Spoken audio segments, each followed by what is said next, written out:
శ్రీమాత్రే నమః. శ్రీ గురుభ్యో నమః. మరి ఈ సంవత్సరంలో మనకు అధిక జ్యేష్ఠ మాసం రావడం జరిగింది. మరి అధిక జ్యేష్ఠ మాసంలో మనం ఏమేమి చేయాలి, ఏమి చేయకూడదు అనే అంశాన్ని ఈరోజు మనం తెలుసుకుందాం. ముఖ్యంగా అధిక జ్యేష్ఠ మాసం ఈ సంవత్సరం రావడం జరుగుతుంది.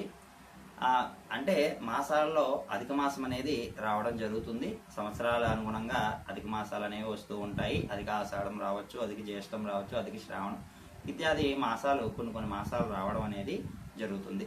అయితే అధిక జ్యేష్ఠ మాసంలో ప్రత్యేకంగా దీనిని పురుషోత్తమ మాసం అని అంటారు. ముఖ్యంగా అధిక మాసాన్ని ఏ మాసమైనా కూడా దాన్ని పురుషోత్తమ మాసం అని పిలవడం జరుగుతుంది.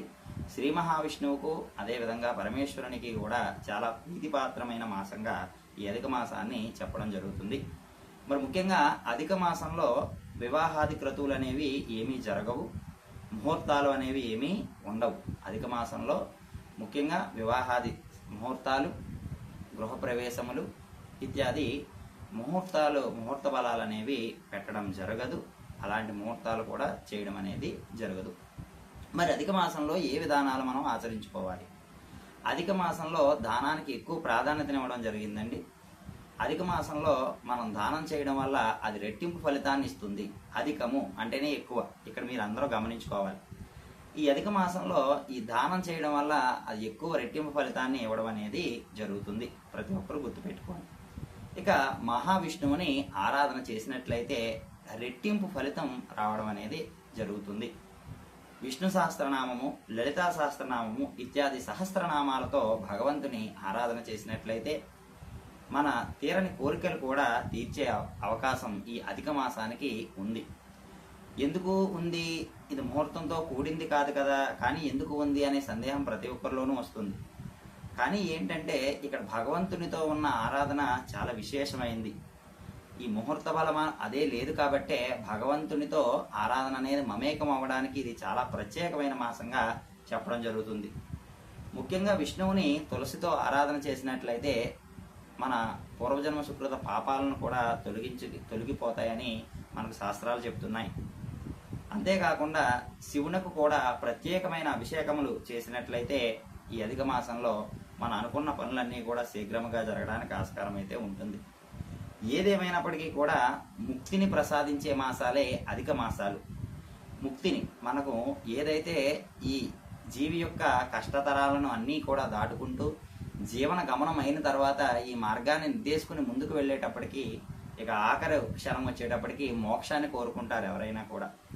అలాంటి మోక్ష సాధనకు ముఖ్యమైన మార్గాలు అధిక మాసమని చెప్పవచ్చు. ఎందుకంటే ఇది మోక్ష సాధనకి ప్రత్యేకమైన మాసం. ప్రతినిత్యం భగవత్ సాధనలో ఉండడం అనేది చాలా గొప్పవరం.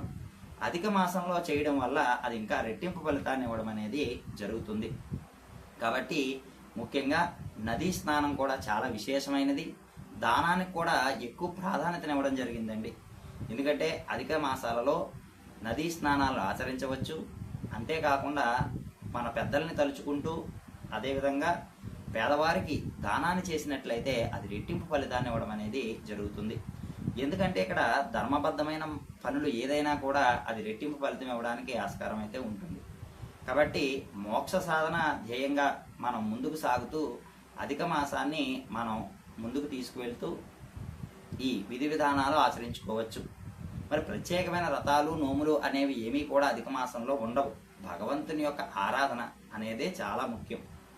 ఎందుకు ఆరాధన అంటే ఆరాధనలో కూడా చాలా రకరకాల ఆరాధనలు ఉన్నాయి. అందులో ముఖ్యంగా అధిక మాసంలో ఉన్న ఆరాధనని జప ఆరాధనకి ఎక్కువ ప్రాధాన్యతనిచ్చారండి. ఎందుకు జప ఆరాధనకి ఎక్కువ ప్రాధాన్యత ఇచ్చారంటే భగవన్ నామస్మరణాన్ని ఎక్కువ ఉచ్చారణ చేస్తూ ఉండాలి. ఆ ఉచ్చారణ చేయడం వల్ల జ్ఞానం అనేది వృద్ధి చెందుతుంది అనే విషయాన్ని మనం ఆకలింపు చేసుకోవాలి. అదేవిధంగా ఇక్కడ అధిక మాసంలోని ప్రత్యేకంగా భగవన్ నామాన్ని జపం చేస్తూ ఉండడం వల్ల రెట్టింపు ఫలితం రావడానికి తప్పనిసరిగా ఆస్కారం అయితే ఉంటుంది. భగవత్ చింతనలో గడపాలి. ఎందుకంటే ఈ చింతన అనేది ఏ విధంగా ఉంటుందంటే మనం రకరకాలుగా ఆలోచిస్తూ ఉంటామండి. ఉదాహరణకు వరలక్ష్మి పూజ చేస్తూ ఉంటాం. ఆ వరలక్ష్మి వ్రతం చేస్తాం చక్కగా.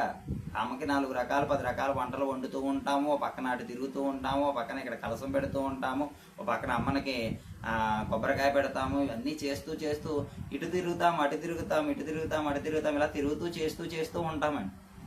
ఇలా చేస్తూ ఉన్నప్పుడు ఈ ఉదయం నుంచి మధ్యాహ్నం వరకు కూడా ఈ తిరగడం చేయడం ఇత్యాది దాని మీదే మనం ఎక్కువ లగ్నం పెట్టడం అవుతుందండి. తర్వాత దేవి దగ్గర కూర్చొని మనం వ్రతం ఆచరించే సమయం ఒక 10 నిమిషాలు లేకపోతే ఒక అరగంట మాత్రమే మనకు ఉంటుంది. ఆ అరగంటలో మనం నిజంగా ఆ దేవి ఉపాసన అనేది ఎంతవరకు చేస్తున్నాము, ఎంతవరకు చేయట్లేదు అనేది మనం తెలుసుకోవాలి. కాబట్టి ప్రతి ఒక్కరూ అంటే భగవంతుడు కార్యమే చేస్తున్నారు, ఇది దేవి పనే కదండి అని అనుకోవచ్చు. కానీ భగవత్ కార్యమైనా కూడా ఆ దేవిలో మమేకం అవడానికి ప్రత్యేకమైన స్థానం ఏంటంటే జపం. జపంతో కూడుకోలేనిదంటూ ఏమీ లేదండి. ఎందుకంటే జపాన్ని ఎప్పుడైతే అనుసరిస్తామో ఆ జపమే మనల్ని ముందుకు తీసుకువెళ్ళడానికి ఆస్కారం అయితే ఉంటుంది.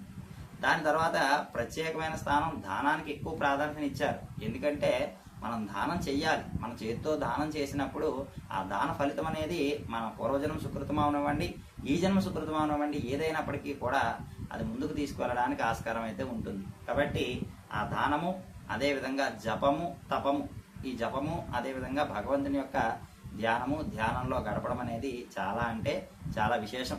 తప్పనిసరిగా అధిక మాసంలో ఆచరించండి. అంతేకాకుండా పెద్దలకు తలుచుకుంటూ పితృకార్యములు చేసేవారు ఈ అధిక మాసంలో పితృకార్యములు చేసినట్లయితే అది కూడా రెట్టింపు ఫలితం ఇవ్వడానికి ఆస్కారం అయితే ఉంటుంది. అది కూడా మీ ఉద్దేశాన్ని అనుసరించి చేసుకోవచ్చు. అంతేకాకుండా చక్కగా సువాసిని పూజ చేసుకునే వాళ్ళు అధిక మాసంలో చేసుకోవచ్చు. శాస్త్రాలు చెప్తున్నాయి సువాసిని పూజ, కౌమారి పూజ ఇత్యాది పూజలు జరిపించుకునేవారు ఈ అధిక మాసంలో చేసినట్లయితే అధిక ఫలితాలు, దోషాలు కూడా నివృత్తి అవుతాయని మనకు శాస్త్రాలు చెప్తున్నాయండి. అంతేకాకుండా అధిక మాసంలో ఏ దానం చేసినా పుణ్యమే, పుణ్యఫలాన్ని ఇవ్వడం జరుగుతుంది. ఏ నదీ స్నానం చేసినా రెట్టింపు ఫలితాన్ని కూడా ఇవ్వడం జరుగుతుంది. కాబట్టి ఈ నదీ స్నానము, పుణ్య విధానము, జపము, తపము ఇత్యాదివన్నీ కూడా మీరు ఆకలింపు చేసుకుని చక్కగా అధిక మాసం పురుషోత్తమ మాసంగా చెప్పడం జరుగుతుంది. కాబట్టి ఆ మహావిష్ణువు మహాలక్ష్మి ఆరాధన తప్పకుండా చేయండి.